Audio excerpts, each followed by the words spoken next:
दिनों तक हम लोगों ने स्वामी विवेकानंद जी ने जूनागढ़ में जो निवास किया था, संभवतः 1891 के सितंबर महीने में उनकी कुछ चर्चा हमने की और जूनागढ़ में वे कई बार आए थे। तो हम लोगों ने उन सभी मुलाकातों को मिला करके एक चित्र प्रस्तुत किया कि किस प्रकार से उन्होंने वह महान गिरनार पर्वत पर तपस्या की, वहाँ के महान स्थान देखे। जूनागढ़ के तत्कालीन दीवान हरिदास बिहारीदास देसाई उनके साथ निवास किया पहली मुलाकात में, और जूनागढ़ की द्वितीय मुलाकात के समय छगनलाल पंड्या के यहाँ पर रहे, और तीसरी विजिट में मनसुखलाल के यहाँ पर रहे, मनसुखलाल त्रिपाठी के यहाँ रहे, सुप्रसिद्ध साहित्यकार। ये सब बातें हमने कही थी और किस प्रकार से उन्होंने वहाँ के महान स्थल देखे। नरसिंह मेहता का चौरा, नरसिंह मेहता के बारे में भी काफ़ी बातें हुई, और खापरा खाड़िया की गुफाएं, बौद्ध गुफाएं, उधर अशोक का शिलालेख, दामोदर कुंड, मुचकुंद गुफा, ये सब जो स्थान स्वामी जी ने देखे, इनके बारे में चर्चा हुई और संक्षिप्त में हमने चर्चा की है। बाकी की चर्चा जो है जूनागढ़ के बारे में समय होगा तो हम लोग फिर से करेंगे। अभी हम लोग जल्दी से स्वामी जी को, अभी द्वारका में दर्शन करने की इच्छा है तो जल्दी से स्वामी जी को ले जाते हैं द्वारका। तो द्वारका के लिए स्वामी जी जाना पड़ेगा पोरबंदर। तो पोरबंदर के लिए स्वामी जी कैसे जाएंगे? जैसा मैंने कहा, दो उपाय है, या तो पैदल जाते और या यदि कोई ट्रेन की टिकट करवा दे तो फिर ट्रेन में जाते, और यदि ट्रेन उपलब्ध हो तो। फॉर्चुनेटली, सौभाग्य से 1890 में जूनागढ़ से जेतलसर की ट्रेन प्रारंभ हो गई थी। वह भी हरिदास बिहारीदास देसाई के उस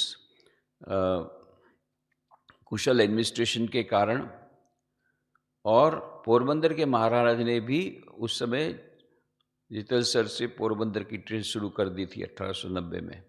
इसलिए 1891 में स्वामी जी को दोनों ट्रेन मिल जाती है। जाते हैं वहाँ से जेतलसर। जेतलसर एक बहुत बड़ा जंक्शन था। वैसे गांव तो बहुत छोटा था, आज भी छोटा ही गांव है, परंतु उस एक स्ट्रेटेजिक पॉइंट होने की वजह से, सेंट्रल प्लेस होने की वजह से वह जंक्शन था, वहाँ से सब ट्रेन जाती थी इधर उधर। जितनी भी स्टेट्स के ट्रेन्स वो जेतलसर तक ही जाती थी, वो जेतलसर से दूसरी ट्रेन होती थी। तो जूनागढ़ से जेतलसर की ट्रेन तो आई, फिर रात भर निकालना पड़ेगा। जूनागढ़ से जेतलसर जंक्शन से पोरबंदर की ट्रेन तो दूसरे दिन सुबह मिलने वाली थी, तो रात बितानी थी। तो जेतलसर स्टेशन पर स्वामी विवेकानंद जी ने रात बिताई और वहाँ पर एक बेंच में बैठे थे। ठंड के दिन आरंभ हो गए थे, तो वहाँ पर बैठे हुए थे। उसी समय उस जेतलसर जंक्शन के assistant station master Hargovind Das Ajaramar Pandya, जिनका नाम था, वे आते हैं। उनको महात्मा के नाम से भी पुकारा जाता था, क्योंकि उनका स्वभाव महात्मा जैसा था, और मोटा भाई भी कहा जाता था।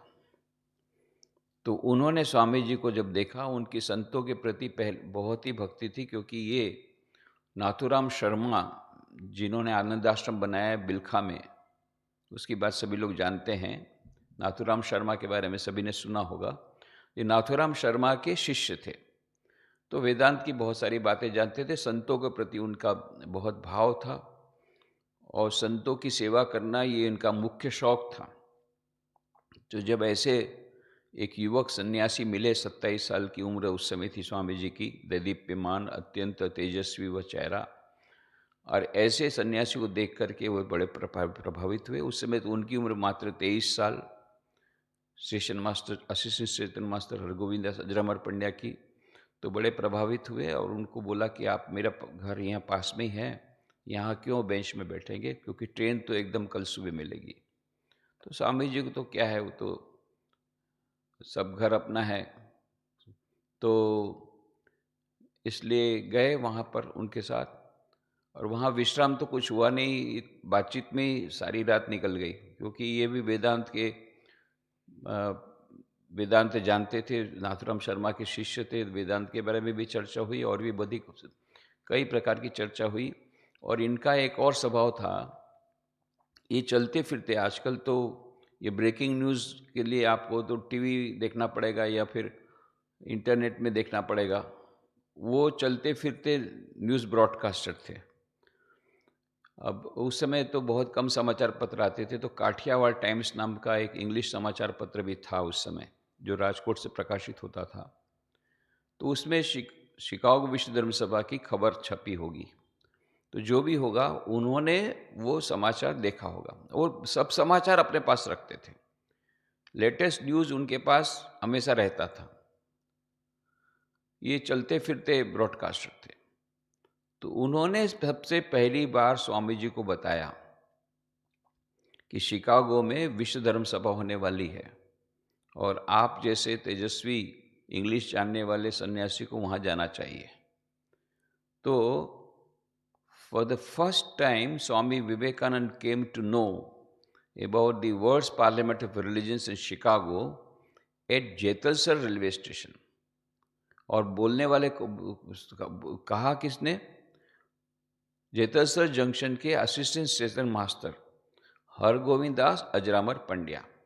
ये हमारी लेटेस्ट फाइंडिंग है, क्योंकि जो स्वामी विवेकानंद का सबसे मोस्ट ऑथेंटिक जीवन चरित्र है, जो जाना जाता है सबसे ज़्यादा ऑथेंटिक, वो है life of Swami Vivekananda by his eastern and western disciples. 1915 में अद्वैत आश्रम मायावती से प्रकाशित हुआ। उसमें केवल इतना ही लिखा है कि स्वामी विवेकानंद को शिकागो विश्व धर्म सभा की जानकारी सबसे पहले काठियावाड़ में मिली। काठियावाड़ मतलब गुजरात का एक भाग है। उस समय तो गुजरात स्टेट ही नहीं हुआ था, गुजरात स्टेट तो 1960 में हुआ। उस समय बॉम्बे प्रेसिडेंसी थी। बॉम्बे प्रेसिडेंसी में आज का महाराष्ट्र, आज का गुजरात, ये सब थे। उसमें विभिन्न स्टेट थे। टोटल लगभग 600 राज्यों में बटा हुआ हमारा देश। तो ये काठियावाड़ या सौराष्ट्र जो भी होगा, यहाँ पर उस पुस्तक में केवल इतना ही लिखा है कि Swami Vivekananda learned about the world's parliament religions for the first time when he was in Kathiawar.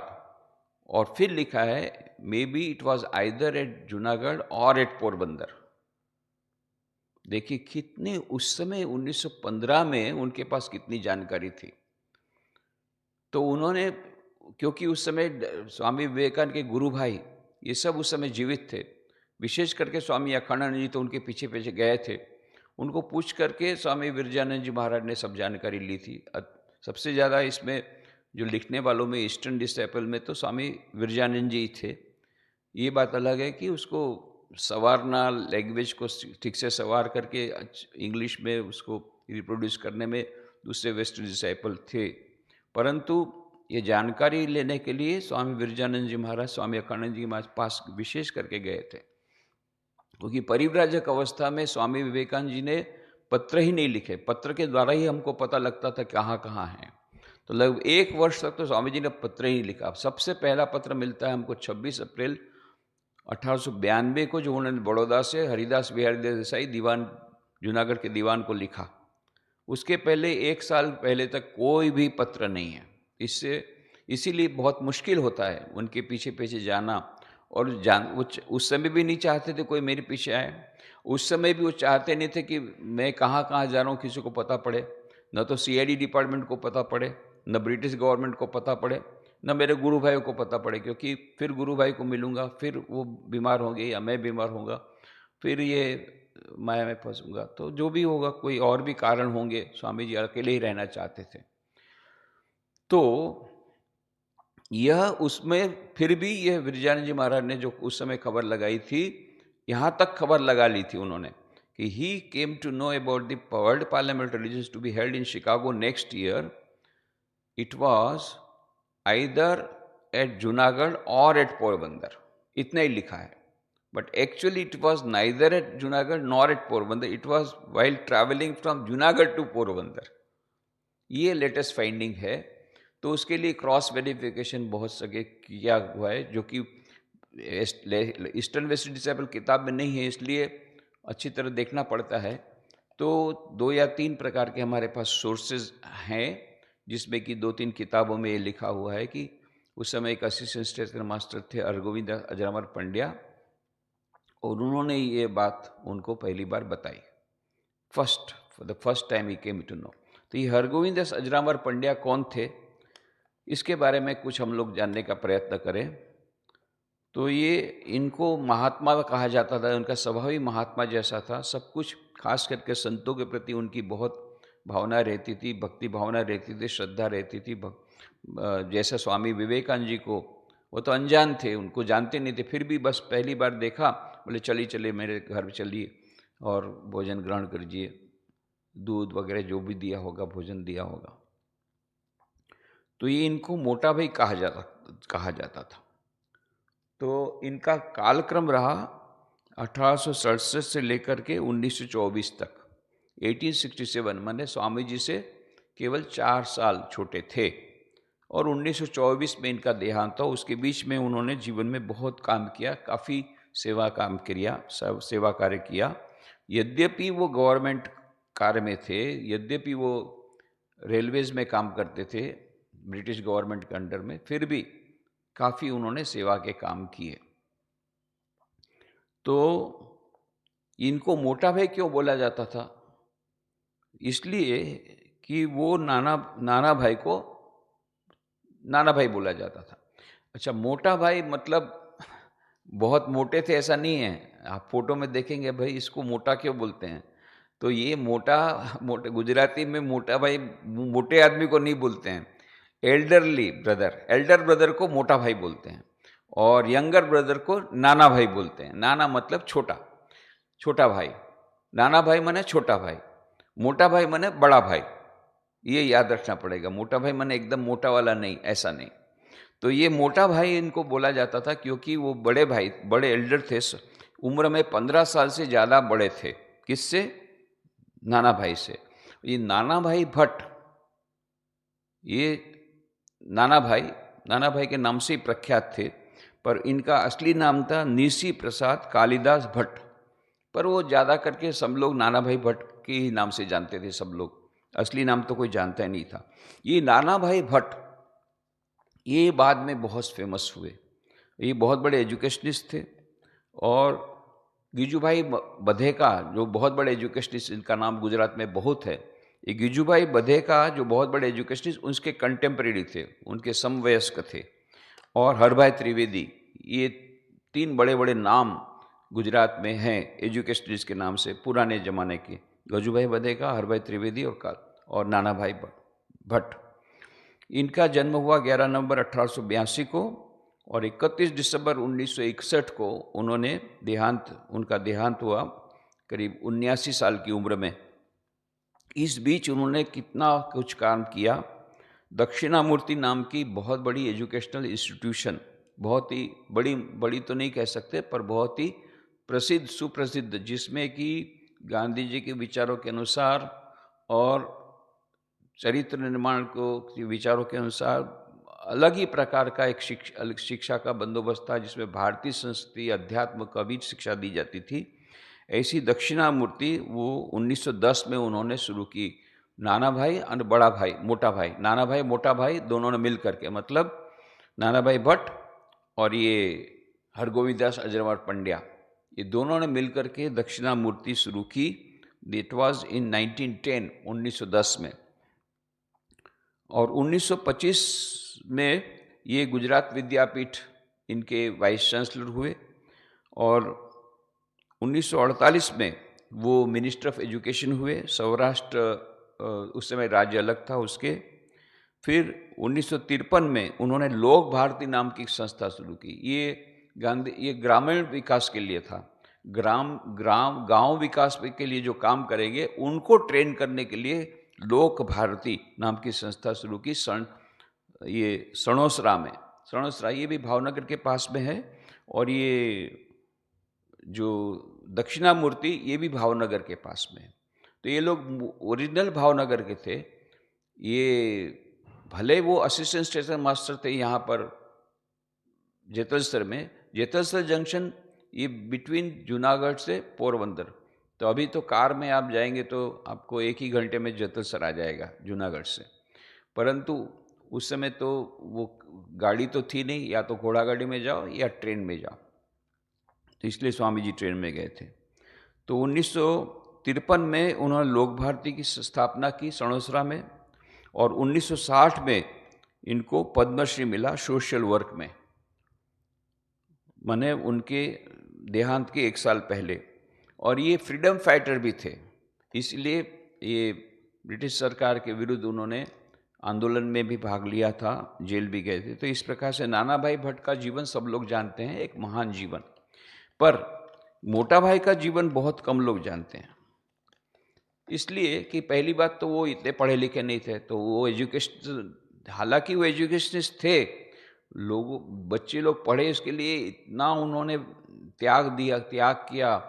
जो हॉस्टल था, जो बोर्डिंग था, उसके लड़कों को शिस्त पालन कराना, उनको ठीक से समय पर उठ जाना, उनको अच्छी तरह उनका स्वास्थ्य अच्छा हो उसके लिए उनको अच्छी तरह खाना खिलाना, फिर एक्सरसाइज कराना, ये सब वो देखते थे। भले वो 5th स्टैंडर्ड तक ही पढ़े हुए थे, पर एजुकेशनिस्ट उस हिसाब से नहीं थे जैसा हम जानते हैं कि भाई जैसे ये नाना भाई वाइस चांसलर हुए, उस प्रकार के नहीं। तो पर और ये आध्यात्मिक में बहुत ज़्यादा आगे बढ़े हुए थे, क्योंकि नाथूराम शर्मा जी के शिष्य थे, वेदांत की चर्चा करते थे, आनंद आश्रम प्राय ही जाते थे, जो कि जूनागढ़ के पास में है। तो मैं ऐसा भी हो सकता है कि जब इनका पोस्टिंग हुआ, वो तो बहुत जगह उनका पोस्टिंग होता था, तो ऐसा भी हो सकता है कि जेतलसर में जब पोस्टिंग हुआ तब वो वहाँ से नज़दीक में ही, जेतलसर के पास में, जेतलसर जूनागढ़, ये बिलखा जहाँ आनंद आश्रम था, नथुराम शर्मा, ये सब पास पास में ही है। हो सकता है उस समय वो उनके संस्पर्श में आए हो। और इनके बारे में कहा जाता कि वे सच्चे संसारी और सच्चे सन्यासी 2 in 1 थे, 2 in 1, जो कि असंभव बात है। सच्चे संसारी तो थे ही, ठीक है, एक तो ईमानदार ऑफिसर थे, रेलवे में थे, रेलवे में ऑफिसर, उस समय रेलवे ऑफिसर की तो माने चाहते तो कितना पैसा बना सकते थे, फिर भी एकदम ईमानदार रहते थे, जिसके के कारण उनको कर्ज लेना पड़ता था, इसलिए उनको बोला जाता था अमीर फकीर। फकीर हमने सुना है, पर ये थे अमीर फकीर। अमीर फकीर क्यों? इनका चाल चलन था अमीर के समान। पैसा कौड़ी कुछ था नहीं, वो जो पगार छोटा आता था उसी में पूरा खर्चा होता था, 25 तारीख के पहले तो सब उड़ जाता था, फिर कर्ज ले लेकर के चलाते थे। इनको शौक था गरीबों को खिलाना, संतों को खिलाना, आय से ज़्यादा खर्च कर देते थे, अलगारी स्वभाव के थे, इसीलिए तो उनका नाम महात्मा हुआ। तो ये अमीर फकीर थे, निष्प्रिय थे, डिटैच थे। कैसे डिटैचमेंट, उसकी बात हम बोलेंगे कि जब नाना भाई को जाना पड़ा कि अब इसमें तो आर्थिक स्थिति बहुत खराब थी, उस समय पैसा नहीं था, तो दक्षिणामूर्ति इतनी बड़ी संस्था तो शुरू कर दी, बच्चों को पढ़ाना है तो बच्चों को खिलाना भी है, बोर्डिंग है, खर्चा कहाँ से आएगा। तो एक बार तो रंगून गए नाना भाई मोटा भाई साथ में, कुछ पैसा लाए, तो अभी तो ख़त्म हो गया। अब उन्होंने सोचा अफ्रीका जाएंगे। इस बीच मोटा भाई की तबीयत, मतलब हरगोविंद दास अजरामर पंड्या की तबीयत खराब हो गई। तो अब क्या किया जाए, उनको मन में बड़ा दुख था कि नाना भाई अकेले जा रहे हैं। तो ये उनकी वाइफ जो थी त्रिवेणी बेन, ये अर्धांगिनी किसको बोलते हैं, सहधर्मिणी किसको बोलते हैं, जो पति के साथ मिलकर के धर्म का आचरण करे, उसका नाम सहधर्मिणी। ये सच्चे अर्थ में सहधर्मिणी थी, वो भी अत्यंत धार्मिक थी, और वो अपने पति देवता की जो पीड़ा है उसको समझ गई, कि उनको पीड़ा ये है कि नाना भाई के साथ जा नहीं पा रहे हैं, अकेले नाना भाई को उन कभी भेजते नहीं थे, क्योंकि नाना भाई 15 साल उनसे छोटे थे, तो हमेशा उनको प्रोटेक्शन करके रखते थे, रक्षा करके रखते थे। तो वो अकेले जा रहे हैं विदेश में और मैं नहीं जा पा रहा हूँ, उनका दुख वो समझ गई। तो त्रिवेणी बेन बोलती है, यदि आप मुझे अनुमति दें तो मैं नाना भाई के साथ जा कर के उनको खाना वाना खिलाऊंगी, पकाऊंगी, तो उनको असुविधा नहीं होगी। और ये इतने प्रसन्न हो गए, तुरंत उन्होंने कहा कि बहुत अच्छा है, तुमने मेरे मन की बात समझ ली।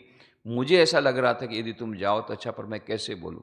अब सोचिए, कैसा वह अलगारी, कैसा वह गृहस्थ जो सन्यासी के समान डिटेच्ड है अपनी वाइफ से। इधर प्रेम भी उतना ही है, सहधर्मिणी, दोनों साथ में मिलकर के कार्य कर रहे हैं, दोनों साथ में मिलकर के सेवा का कार्य कर रहे हैं, संस्था चला रहे हैं। परंतु उस डिटेचमेंट भी इतना है कि नाना भाई, जो कि उनके छोटे भाई नहीं थे, ऐसा नहीं कि वो सगे भाई थे, ये तो ऐसे ही दोनों साथ में काम कर रहे थे, इसलिए मोटा भाई नाना भाई, ऐसा नहीं था कि दोनों भाई थे। फिर भी एक दूसरे व्यक्ति के साथ अपनी पत्नी को छोड़ देते हैं कि जाओ तुम जाकर के उनकी सेवा करो परदेश में। ये उनका स्वभाव, ये। और बाद में तो आखिरी आखिर में वो उनको, पत्नी को अम्बा कह के पुकारते थे, नाम ही उन्हें दिए थे अम्बा, कि ये मेरी पत्नी तो अम्बा माता के समान है, अम्बा माता कह के ही बुलाते थे। तो ऐसे एक अलग ही स्वभाव के थे ये। तो इसको साधु चरित थे, सात्विक थे, कर्मयोगी थे। इधर महात्मा भी उनको कहा जाता था, मोटा भाई कहा जाता था। तो ये एक अलगारी स्वभाव के, एक विशिष्ट स्वभाव के, ऐसे ही हरगोविंद अजरावर पंड्या, ये कैसा एक हमको लगता है मानो नाटकीय दृश्य। कहाँ स्वामी विवेकानंद कलकत्ता से सारे देश के परिभ्रमण के लिए निकले हैं और निकल करके आते हैं जूनागढ़, जूनागढ़ से पोरबंदर जा रहे हैं। रेलवे स्टेशन में अचानक आकस्मिक रूप से इस प्रकार के महात्मा स्वभाव के ऐसे असिस्टेंट स्टेशन मास्टर, 23 साल की उम्र, और फिर भी वो इतने धार्मिक स्वभाव के, इतने संत प्रेमी। और उसी समय ये उनके साथ वे वेदांत पर चर्चा करते हैं और उनको इंस्पायर करते हैं कि आप इतना अच्छा अंग्रेजी जानते हैं। तो एकदम चकरा गए, अरे एक सन्यासी होकर के ऐसे अंग्रेजी जानते हैं।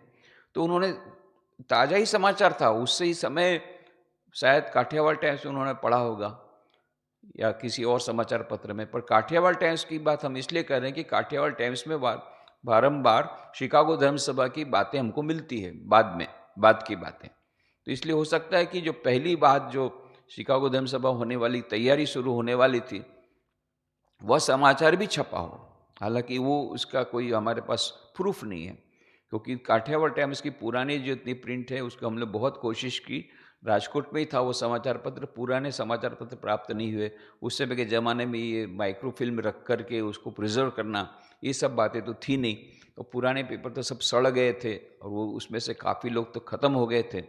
फिर भी कुछ कुछ उन्होंने, इतना अच्छा था कि उनके जो मालिक थे, उन्होंने पिछले 100 साल के समाचार पत्र की, 1960 के करीब, आज से करीब 50 साल पहले उन्होंने क्या किया कि 50 साल भी नहीं, 60 साल पहले उन्होंने, 50-60 साल पहले उन्होंने क्या किया कि जो पिछले 100 साल में, जो कुछ भी पिछले 100 साल में या 50 साल में, जो कुछ भी 50 साल में जो कुछ समाचार आए थे, उनका उन्होंने एक इश्यू बनाया काठियावाड़ टाइम्स की। उस छोटे समाचार, जो मुख्य समाचार, उसका उन्होंने कलेक्शन करके उसको छापा। उसमें एक आइटम है शिकागो धर्म सभा के बारे में कि इस प्रकार से ऐसे साने, पर वो 1892 का न्यूज़ है, 1892 या 1893 का न्यूज़ है।